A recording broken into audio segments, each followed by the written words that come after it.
Hi, everyone. This is David, and welcome to today's live stream, Wednesday, March 30th. Today, we're going to be doing two things. One, we're going to proceed and get into lesson 4 of sentence combining, absolutes. And if you've never heard of those, don't worry. They're very much like permissible sentence fragments. The second thing we're going to do, and this is by request, is to take a look at some of the intricacies of plagiarism, especially the area of common knowledge, which is often a area of confusion for many students. So, with no further ado, let's go ahead and get started on sentence combining. This is lesson 4 in sentence combining, and it has to do with a part of speech or a kind of syntactic structure called absolutes. And so let's begin by defining what is an absolute. It's where you take a sentence that has a be verb and you delete that be verb, creating a fragment. Or if it's a not a be verb, if it's an action verb, you change the action verb to the present continuous with ing. Let me show you a few examples. Debbie, one of our regular attendees, Debbie sat at a desk. Her head was lowered over a pile of books. We can combine those two sentences by deleting the be verb and putting them together with a comma. Debbie sat at a desk. There we get the full scene. Her head lowered over a pile of books. So the two sentences together actually work in sync to show this clearer image of Debbie and her position. Now, we can also create an absolute by changing action verbs to ing verbs. So here we have the evening grew stormy, and then we tell how it grew stormy. The wind gusted, and white caps slammed against the shore. So all we do is change the ed verb, the past tense verb, into ing, and we have ourselves an absolute. The evening grew stormy, the wind gusting, and white caps slamming against the shore. Now, what is the difference between these?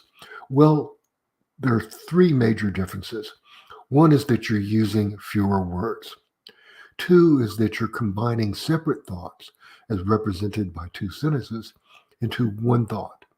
And three, you are using absolutes to show time or cause effect or some of the other relationships that can exist between parts of the sentence. And it's this last one that is the most important because your goal in writing is to achieve a level of clarity, a level of coherence. And one of the ways you can do that is by signaling in your sentences what is general, what is specific, what is before, what is after, what is a cause, what is an effect.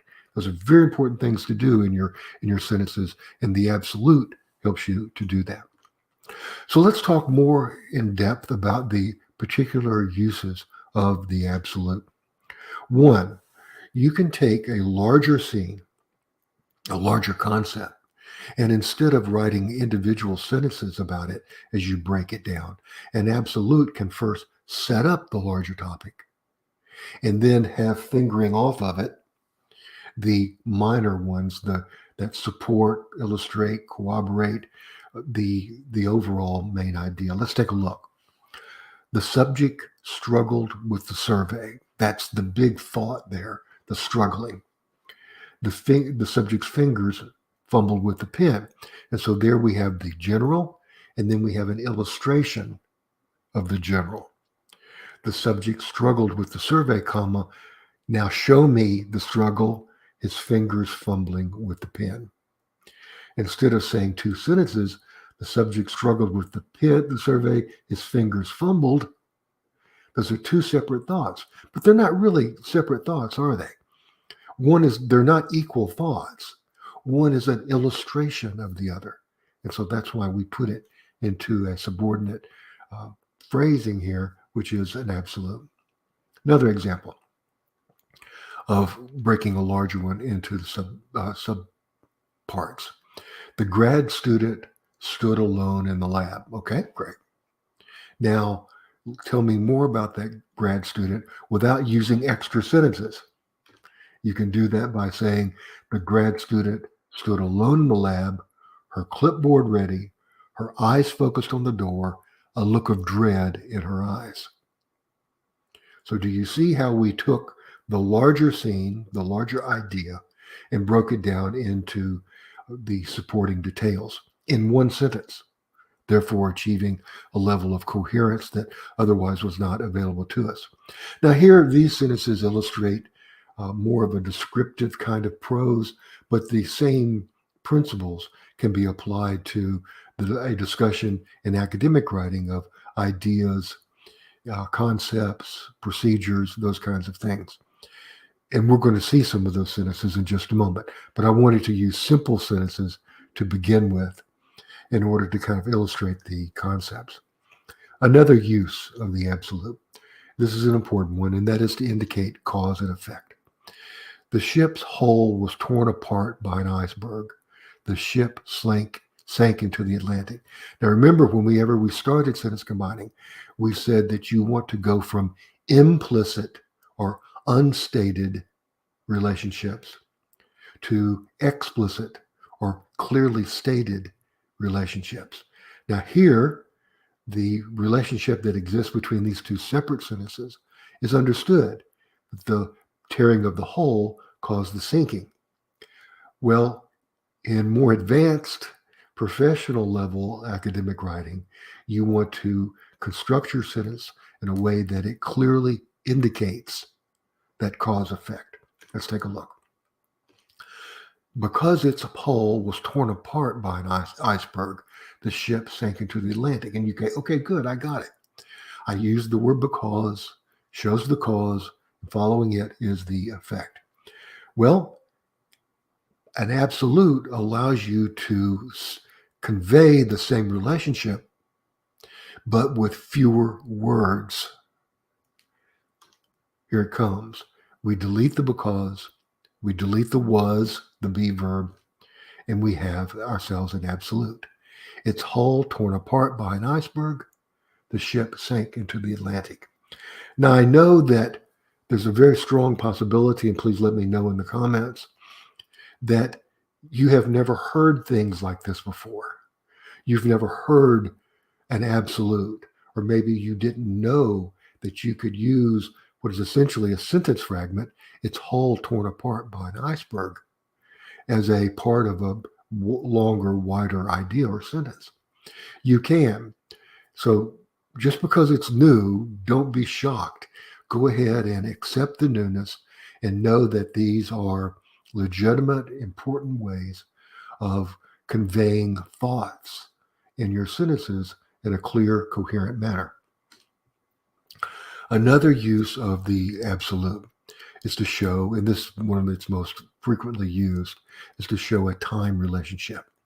You can show before, wings folded close to their bodies, that came before the goal's dive bomb. One thing came before the other. That is shown through positioning, and it's also shown through the subordination that we use by using an absolute there at the beginning. After, Ariana began singing softly. Then what happened? Her voice rising with the music, then fading to a whisper. So we have the beginning, and then we tell what came after it, but we do so without having to use separate sentences. Instead, we use an absolute. And then, of course, there's times where there is not a no time relationship, and when there isn't, you can put that absolute pretty much wherever you want, beginning, middle, or an end. Here we have the beginning, their faces lined with exhaustion. The firefighters trudged back to their truck. So first we see the faces, and then we see why are they, what's the effect here? And the effect is that they're tired, they're exhausted, and so they trudged. Trudged, if you haven't heard that word before, is a form of slow, heavy, deliberate walking. The firefighters, their faces lined with exhaustion, trudged back to their truck. Firefighters, we paint the detail and then we show them in action. And then it can come at the end. The firefighters trudged back to their truck. As they're trudging, we now see their faces lined with exhaustion. So beginning, middle, or end, it depends upon what you want to show, the kind of emphasis that you want to make. Having said that, I will also add that absolutes most commonly come at the end of the sentence. They most commonly come at the end to illustrate what has come before. The second most frequently used position would be in the middle. Putting at the beginning in academic writing, you probably run the risk of that particular construction not being very common and thus might raise some eyebrows. However, absolutes in the middle function as appositives. Absolutes at the end function in the same way as the constructions we've already studied, which are participles and relative clauses. Okay, absolutes and series. This is an important one because it allows you to take a great deal of detail, and instead of spreading that detail out over discrete sentences, you're able to use absolutes to create kind of a climax, kind of a sense of fulfillment. Let's take a look and you'll see what I mean. Let's say that you have a main point and you want to give supporting details for that main point, but you don't want to begin a new sentence to do so. So we say, after the prom, the gym was in shambles. Then you could say, a torn banner dangled from the ceiling, burst balloons were littering the floor, the once pristine decorations were in shambles. Wow. We need to make an absolute, and so we will change dangle to dangling. Remember, we can take an action verb and add an ing to it. We can also delete the be verb, balloons were, and decorations were, and we get our series of absolutes. After the prom, the gym was in shambles. Show me shambles. Tell me what shambles means. Shambles means a torn banner dangled from the ceiling, burst balloons littered the floor, the once pristine decorations in shambles. Which works better? For this sentence, definitely you want to kind of bring the entire scene together with the setup, shambles, and with the details that add to or flesh out that scene. Now, when it comes to punctuating absolutes, the most common one is going to be with a comma. Because absolutes come at the end, usually they're set off with a comma the same way that you would a participle phrase or a relative clause. Now, there are times, including in academic writing, where if you want to give that end element, that absolute, more of an emphasis, you would use a dash. Excuse me, I wasn't ready for that yet. Here we can see that mixture of fear and guilt can also come at the beginning. And when it does come at the beginning, it is also set off with a comma. Now, here's what I was telling you about a dash. To give a really strong emphasis. Let's see if a dash is justified here. The defendant rose and listened to the judge pronounce a life sentence. Wow. Big moment in the classroom. Courtroom. Then what happened? We get this pause. People hear it. People take a second to respond. And then suddenly the moment of justice bringing cheers from the victim's family. Or you could say the victim's family bursting in cheers, bursting out in cheers. But any way you say it, that dash represents that kind of in-between moment between the announcement and then the crowd's reaction. Plays an important role there. You can also, and this is especially important in academic writing, whenever you have, and we've covered this before, whenever you have a mid-sentence appositive, or absolute, not absolute, relative clause, or a positive, or participle phrase, and it has its own commas, you must set off that mid-sentence element with dashes on either side. A finished dissertation is a product with many parts. Here are the parts: a literature review demonstrating deep knowledge, a research question investigating new avenues, writing skills showcasing academic maturity, and data analysis driving solid conditions. Only with an absolute could you work in the 4 key parts of a dissertation at the end of a sentence. Only with an absolute can you do that. Okay, your homework. Your homework is here. Let me grab the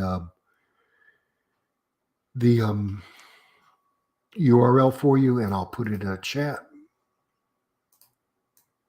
The chat window. I've been getting some great homework from you guys. Let me share it with you. Let me go ahead and go back to the chat. And here we go. Here's the URL for the homework. Hey, Ada, great to see you again. Oos, thank you always for coming by, and I appreciate your participation, especially in our Facebook private group, The Savvy Writer, and also on my YouTube channel.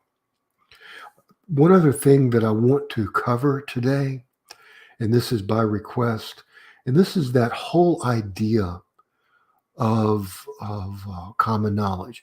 Before we do that, I do want to share some of the homework that has been sent to me. Let's take a look at some of it. Here is Angela's. As you can see, Angela was doing lesson 3 on appositives. The thing that I wanted to point out here is about the use of dashes. If you look here, notice what was going on with the dashes. 2 very important points. I want you to be able to use dashes. To use them correctly, 1, there is no space before or after a dash. Not ever. Leave that to the typesetters. And the second one I want to point out here, this is a hyphen. Remember, 2 hyphens equal a dash. 2 hyphens equal a dash. If I put another hyphen in there and I click out of it, or especially if I hit return, watch what happens to those 2 hyphens. See how they turn into a dash?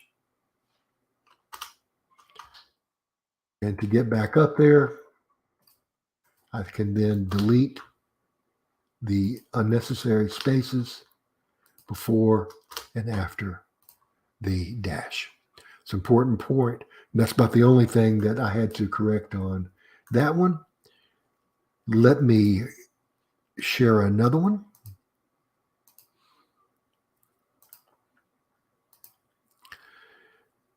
And I forget whose this is.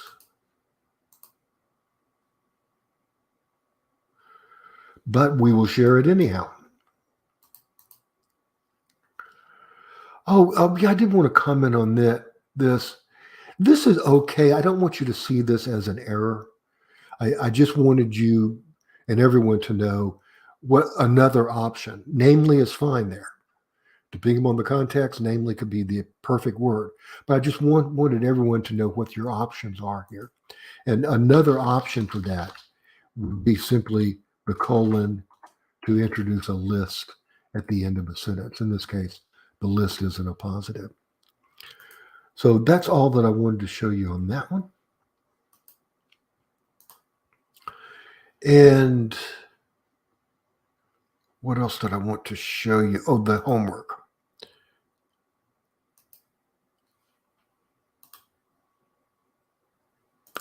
And here is the homework. It's about amusement parks. It consists of 22 sentences.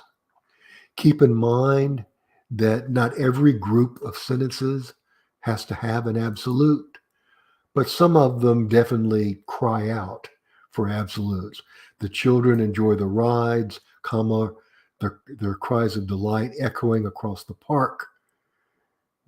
Their grandparents and grandparents touring flower gardens. I don't know if I would do both of those or not.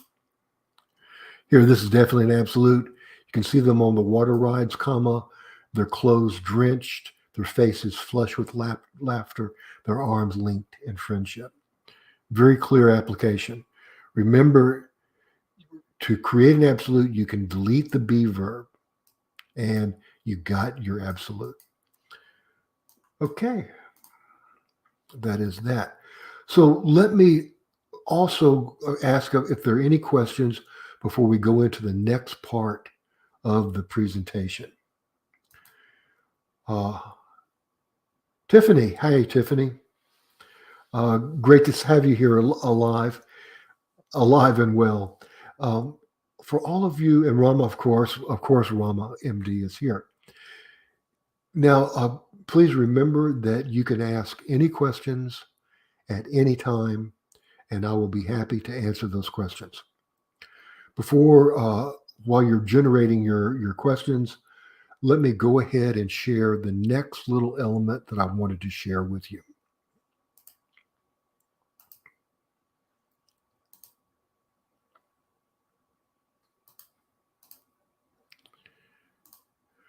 Okay, I wanted to talk about common knowledge. Common knowledge is particularly important for those of you who are working on research papers, whether on the undergraduate level, the master's thesis, or the doctoral dissertation. And basically, common knowledge is this. Common knowledge are those terms, concepts, theories that are widely known and discussed in or presented in more than two sources that you're reading. Common knowledge is not necessarily something that you knew beforehand. You, as a researcher, you're always learning more about the field that you're in. And one of the distinctions you need to make is the distinction between what I'm discovering for the first time, which is already shared by people in the field. I just didn't know it. Okay. Here are some examples. I'll try to beef this up for you here. We can take a look at it. If you look at these three things here about Abraham Lincoln was America's 14th president, and he, like many American presidents, was assassinated, or at least someone attempted to assassinate him. Now, let's say you're doing a research report or a thesis or dissertation that includes a discussion of assassinated leaders around the world, and you run across, of course, Abraham Lincoln. Which of the following facts about Abraham Lincoln would you have to cite? Abraham Lincoln was shot by John Wilkes Booth. Most people know that who are American. Abraham Lincoln was shot while watching a play at Ford's Theater. Gee, some might know that. The name of the play, Our American Cousin, not many people are going to know. So which one should you cite? Hey, Baha, great to hear. You should cite none of those. All three of those are examples of common knowledge.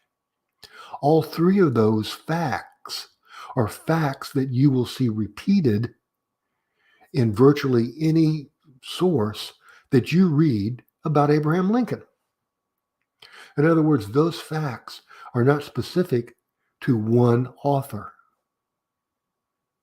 They're not specific to a single author. They are in the realm of common knowledge. That's a very important distinction for you guys to carry into your writing, your research. Now, this particular website here is a great one. Let me pull that up. Academic integrity at MIT. Massachusetts Institute of Technology, considered the second ranked university in the United States, one of the top ranked universities in the world. And this is what they had to say about common knowledge.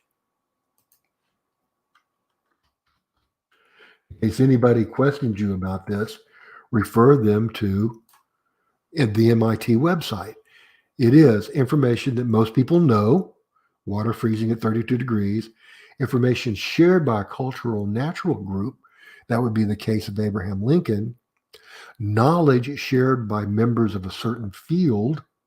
We all know what E equals MC squared means, or we all know the definition of certain kinds of physical terms. And then, however, what may be common knowledge in one culture, nation, academic, or peer group may not be common knowledge in another. That's simply just telling you to be aware of your audience. But generally speaking, if you're writing for a group of professors, if you're writing for a particular publication, you can assume that is your audience. And whatever would be common knowledge for them would also be common knowledge for you. And again, this comes from MIT, not from me. Okay, any questions about common knowledge? There's one other thing that I wanted to show you about plagiarism. This, to me, is the most common misconception of plagiarism. So I want to address it right now. This is from an actual student email. The student said to me, I don't understand paraphrasing. When I read something, I should try to change the sentence into my own words, then use a citation. But when I use my own words, what if they still sound like something else someone wrote? In other words, this student is being told something that is wrong. Whenever you paraphrase something, whenever you summarize something, you do not have to put it entirely into your own words. That is not possible. Whenever you paraphrase something or whenever you summarize something, you will have to repeat the key words of the thing that you are paraphrasing or the thing that you are summarizing. Let's take a look. Here's an example. Let's say that you were going to paraphrase this passage on the Great Mississippi River Flood of 1927. It was a natural disaster that happened in central United States that virtually wiped out the entire Mississippi Valley. So here's the original. The Great Mississippi Flood of 1927, which covered large portions of Arkansas, Illinois, Kentucky, Louisiana, Mississippi, and Tennessee under 30 feet of water, is considered the most destructive river flood in United States history. So how can I possibly paraphrase that without repeating the key words? In 1927, I have to repeat 1927. There's no other way to say 1927 besides 1927.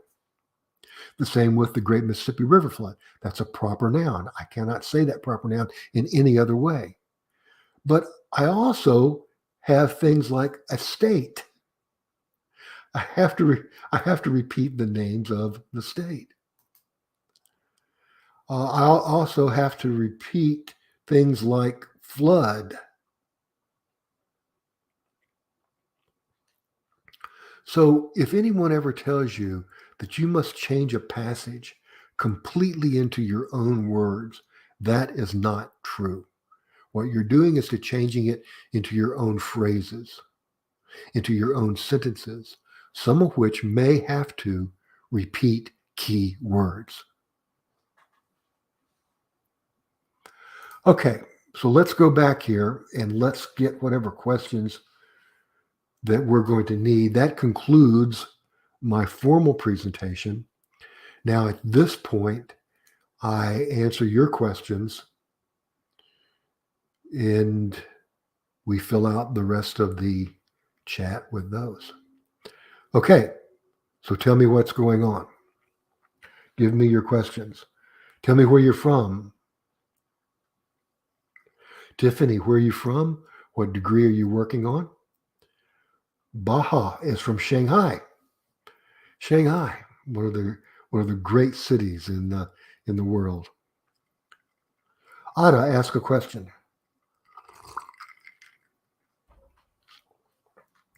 Let me put up Ada's question. Please, would you advise getting a premium Grammarly to assist with writing my assignments? Or the other available? I know what you're saying. Grammarly costs money. It costs $20 a month. I have looked. Hey, Ada's from the UK. Hi, Ada. Thank you. I have looked in vain for a free version of Grammarly. And Ada, I have not found one yet. I am sorry. Grammarly seems to know this, so Grammarly has not changed its price. I don't know what else to say. It's simply the only one that I know of. I haven't done this search in a year or so. So let's type in alternatives to Grammarly. It comes up very quickly and autocomplete. So here is the pro writing aid. The ad says it's less expensive. I don't know how much it is. Pricing. It's the same as Grammarly. God. Oh, let's see. List of the top Grammarly alternatives. Sapling. White Smoke is the Pearson product. And White Smoke is actually very good. See how much white Smoke cost.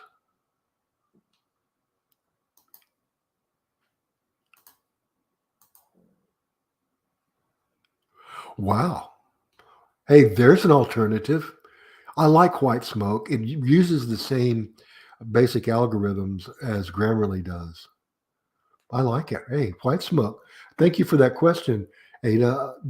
I will definitely take a look at White Smoke. Let's see if it has a free trial version. Doesn't look like it.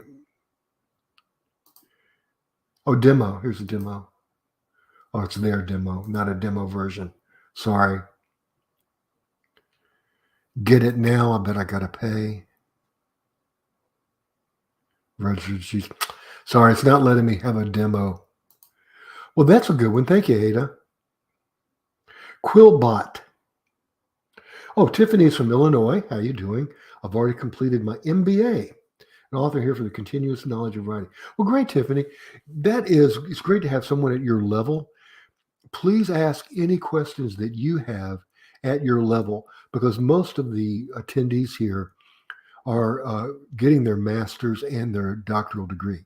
So any of the kind of questions or insights that you can share from your level would be greatly helpful to us.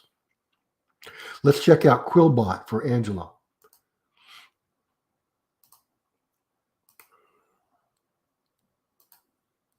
I've never heard of it. Quillbot AI, excuse me.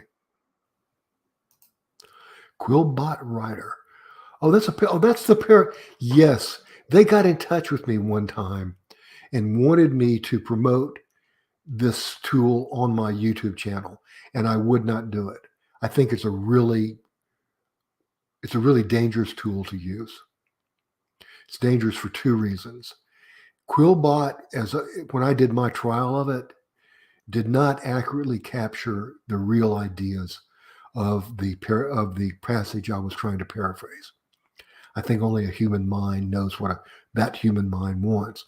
And also, I didn't find it particularly avoided plagiarism. So thank you for bringing up Quillbot. I do not recommend it. Angela, I would not, again, unless it's changed, let me look at it.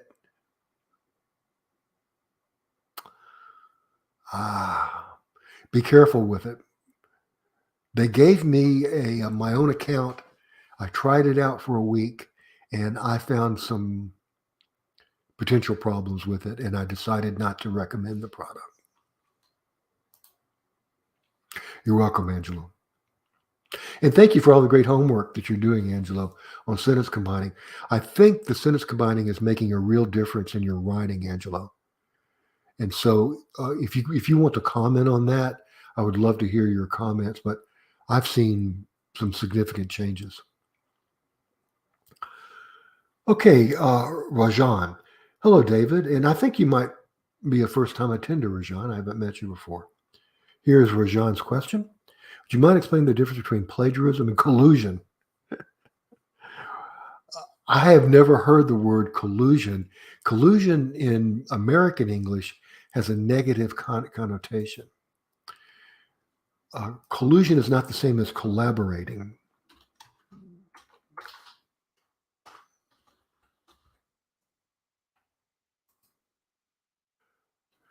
Collusion in English means a secret or illegal cooperation. So in that case, I would consider collusion and plagiarism synonyms. Now, collaboration, no problem. Collaboration does not result in plagiarism.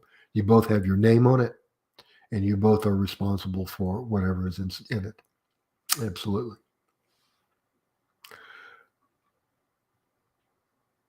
Oh, unintentional plagiarism. Unfortunately, you're thinking of collision. Oosh, you might be thinking of collision.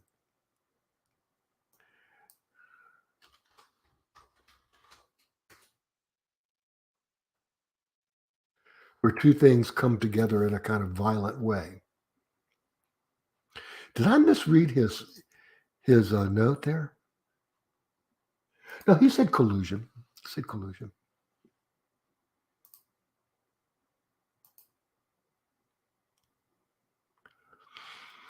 Yeah, Rajan, I hope that helps. If you meant collaboration, no problem. If you meant collusion, in my understanding of the word, it's a potential problem.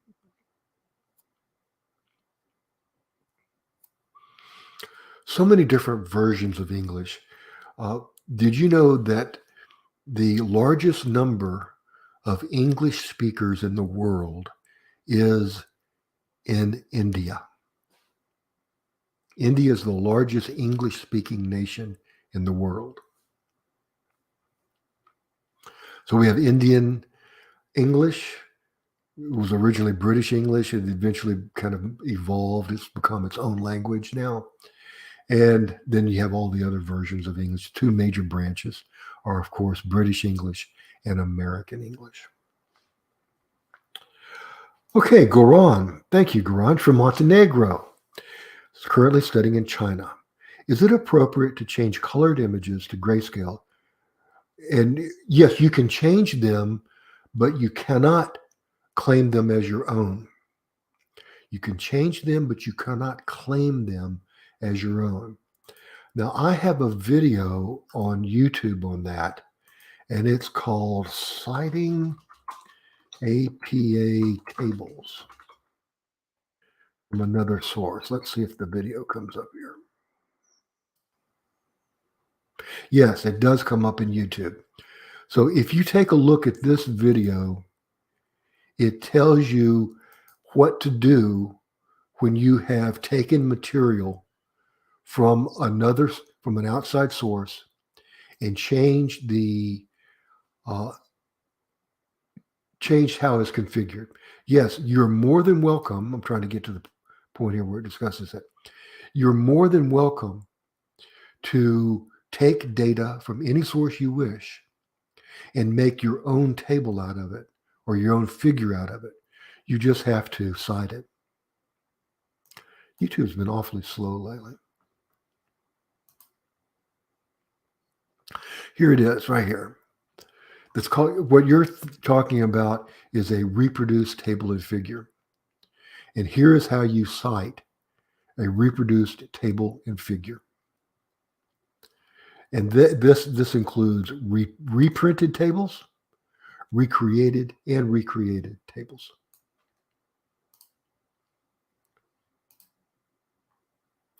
Garan, I hope that answers your question.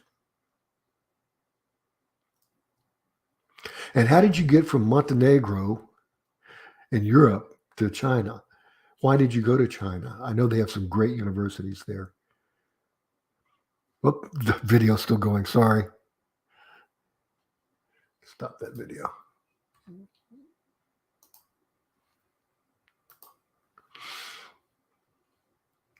Okay, these are great questions, you guys. Keep them coming. I will have to try out more of those. You know, I should do an updated video on these checkers, grammar and spelling checkers. So I will do that and do that as part of our presentations next week.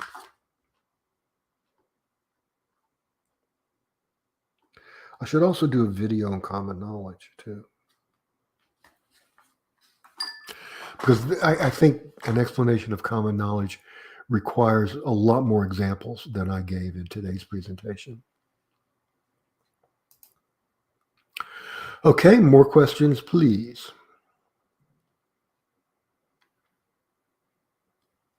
I think I've got everybody so far.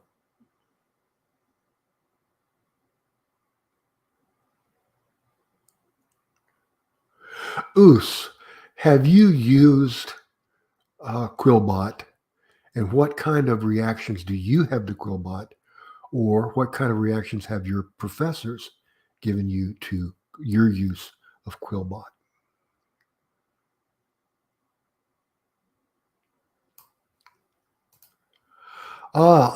Ada, you know, I don't have my own video on the Harvard referencing style. I considered doing it this weekend when I was exploring topics, and there are tons of videos on YouTube on the Harvard referencing style. However, just because you requested it, I will definitely put that on the list. Maybe there are some updates that I need to look at. The Harvard style was one of the early adopters of the author date system as opposed to footnotes. The Harvard style is also used widely around the world, even more than, of course, APA and MLA. So I think both of those are good reasons to cover it. So thank you, Ada. Is it Ada or Ada? Please tell me. Thank you for asking that question. There are also, let me ask you guys this question.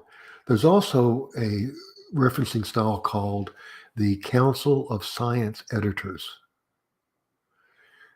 Do any of you have a need for a video on our reference material on how to use the Council of Science Editors citation style? There's also a CBE, the Council of Biology Editors. But have any of you ever heard of CSE, which is the Council of Science Editors?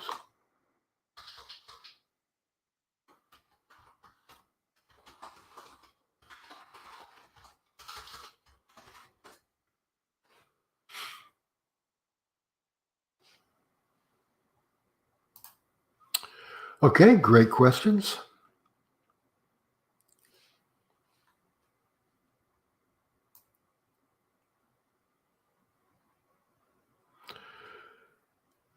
Tiffany, as an author, what are your greatest needs? Tiffany, have you heard about sentence combining, and have you ever tried a course in sentence combining?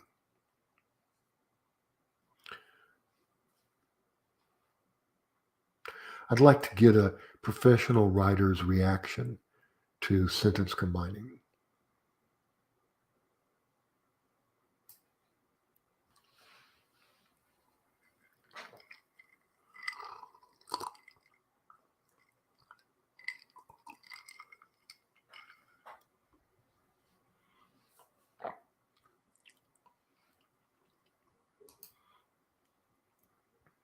Oh, interesting. You want to learn Chinese. Yeah, it is soon to be one of the world's major languages because of the size of China, because of its economic development. It might even become the world's default currency as well. So we are all preparing for the Chinese century. Also, if any of you ever want a job teaching English as a second language, the uh, the Chinese force their children to begin learning English at the age of 3. And seeing how it's the most populous country on earth, there is a voracious need for English as a second language teachers in China. Most of it is done online. Ali, hello, Ali.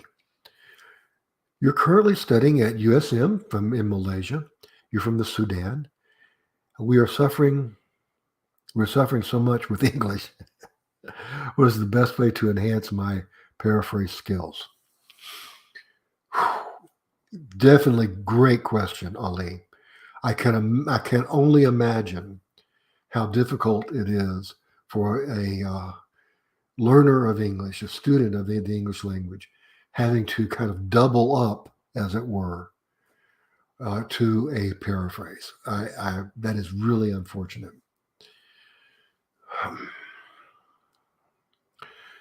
The first thing that I would do, Ali, is to read the passage that you want to paraphrase.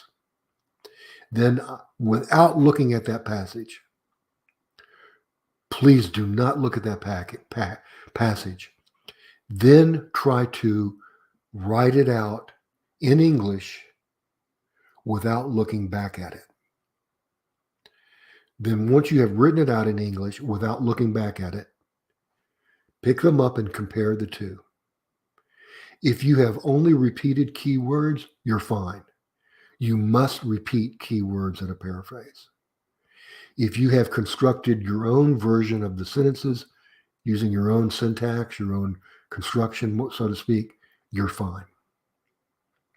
And if you want to send any of those to me, Ali, I'd be happy to take a look at them and let you know. Miguel. Well, thank you, Miguel. Thank you very much. Do you come just as the AMSR version of these chats? I have heard of Cisco. I've never taken, but I know somebody learned you. Tiffany, I would say that when I was teaching, first starting out, I thought that I was a pretty good writer. I had graduated in English. I had my doctoral degree in English. I thought I was a pretty good writer. And then I don't know why, I saw this book on sentence combining. And I thought, hey, that would be pretty cool for a course I was teaching and writing professionally for the workplace. And that book, that regimen of sentence combining, is the single most important development in my writing since being an undergraduate myself. That's how powerful sentence combining is. We are now on our 4th lesson in sentence combining. We've done relative clauses, participles, appositives, and today we did absolutes, and we still have 4 more to go. Infinitives and other prepositional phrases, subordinate clauses, and I forget the other one, but we have 3 more to go.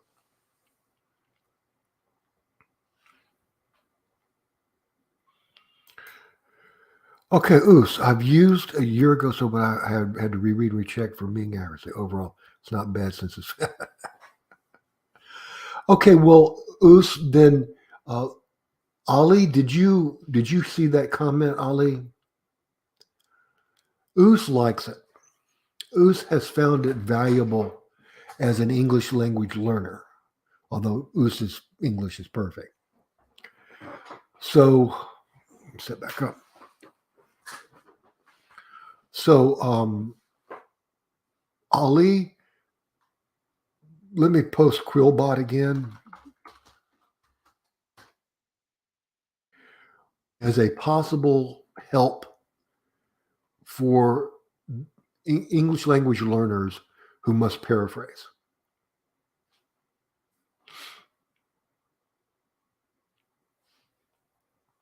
Thank you, Us. Suleiman, Quillbot is good, but someone has to be very careful with keywords due to change the meaning.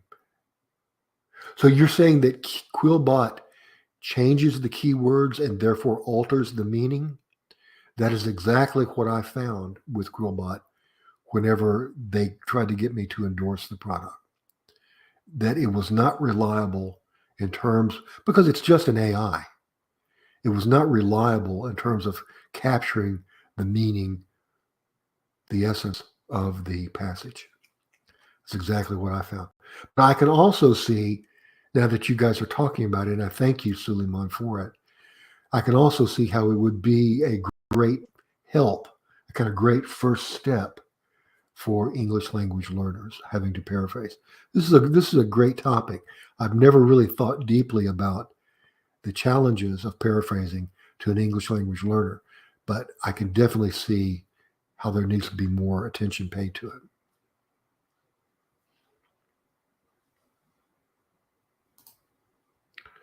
I did not know about the privacy danger until you mentioned it. Do you mean plagiarism? I'm sorry, I didn't.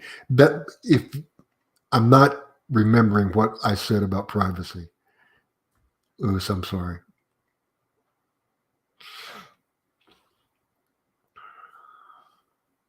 Angelo, could you post some homework combining all four of these? Oh, sure. That's a great idea, Angelo. Kind of let's take a break, so to speak. We've done four, right? Let's take a break, maybe do a review and give you some homework that has you use all four. That's a great idea, Angelo. I might do that for next week. We've done four. Let's go ahead and review for everybody. And then I'll give you some homework that will allow you to kind of bring them all together. It's a great idea, Angela. Will do for the next session. Thank you for these comments and questions. Appreciate them very much.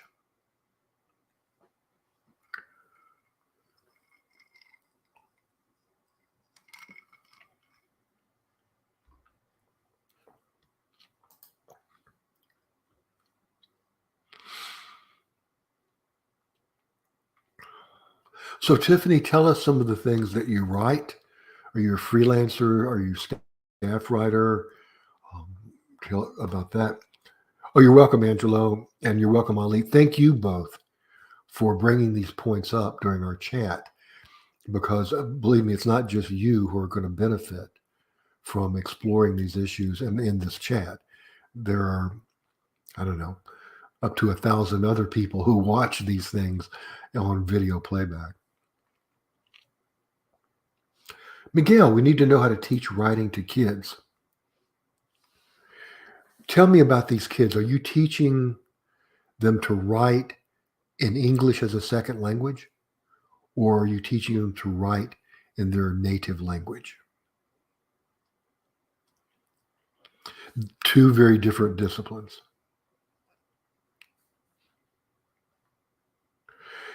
If you're teaching them to write in English as a second language, you would then employ all of the strategies that a teacher of English as a second language would use.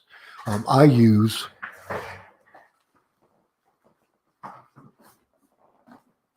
one of my go-to books is Practical English Usage by Michael Swan.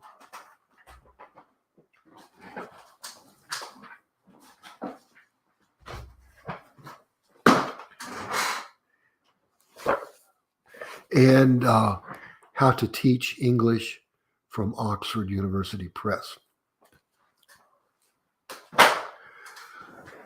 Of course, it helps if you've gone through the training programs for teaching English as a second language. Even on a basic level, those training programs kind of help you learn to separate how to see English as a second language and how to see English as a native language, two very different perspectives. If you're talking about teaching writing to kids in their own native language, then you would employ the principles of composition and rhetoric. And I'd be happy to share some of those with you. Ada, in the first lesson on sentence combining, you mentioned Flesch Kincaid. First time I heard of it. Could you explain more important and relevant to students? Yes, absolutely. Let me pull up a Word document here.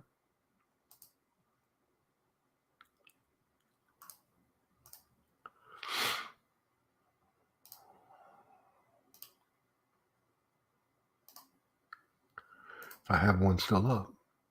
I don't have a Word document up.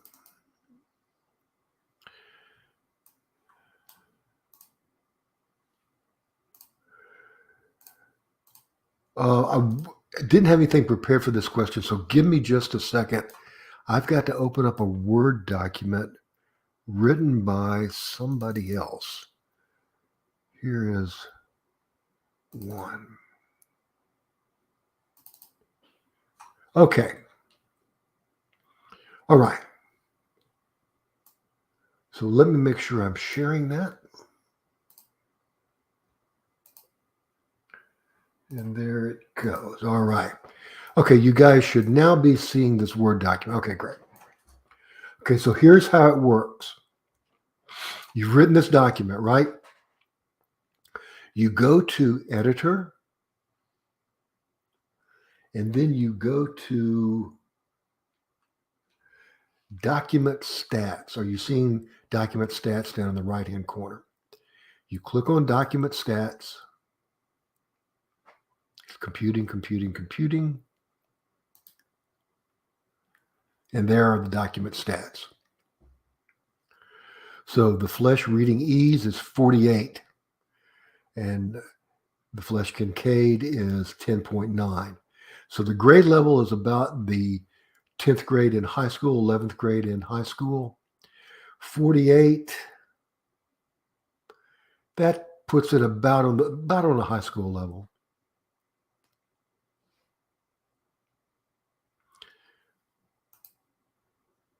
So that's how you get at that. The key thing that we were looking at was words per sentence. And this is what got us started on sentence combining, is that we began to notice that the typical words for sentence in the writing that you were doing was around 15 to 18 words per sentence. And it really needs to be more like 20 to 30 words per sentence for the kind of publications, the academic publications that you're targeting. So the question became, how do I increase my words per sentence and yet keep my writing clear and coherent? And one answer to that was I proposed sentence combining. Okay, so Miguel, you're teaching as a second language. So first, you definitely want to get some expertise. And let me put this up. Miguel, you definitely want to get some expertise first as teaching English as a second language. Since you are an English language learner, Miguel, I think I remember that correctly. You already have a great deal of insight about how to approach English as a second language as opposed to a native language. So, and then after that, I would say simply get you some workbooks that have lessons in them. For example, you can get lessons on for example, you can get workbooks that are on a very elementary level. Notice that it's saying beginner level up here.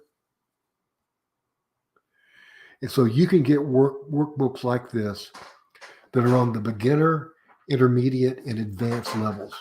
And of course, each of those levels are also subdivided up. My chair's not rolling. You can also get, hey, I didn't have that big enough for you guys. There we go. You can also get books that are divided up on the sub-levels within those three categories. Advanced level 1, advanced level 2, advanced level 3, etc. Oh, wow, this hour has absolutely flown by. So I definitely have my marching orders for next week. We're going to do a summary lesson on sentence combining. And we've also had requests for grammar checkers, Harvard citation style. So, excuse me, please look forward to those in our next session. Thank you all for coming by. I will go ahead and shut this down. It will be a video in about 5 to 10 minutes. Thank you again for coming by. I'll see you guys next week.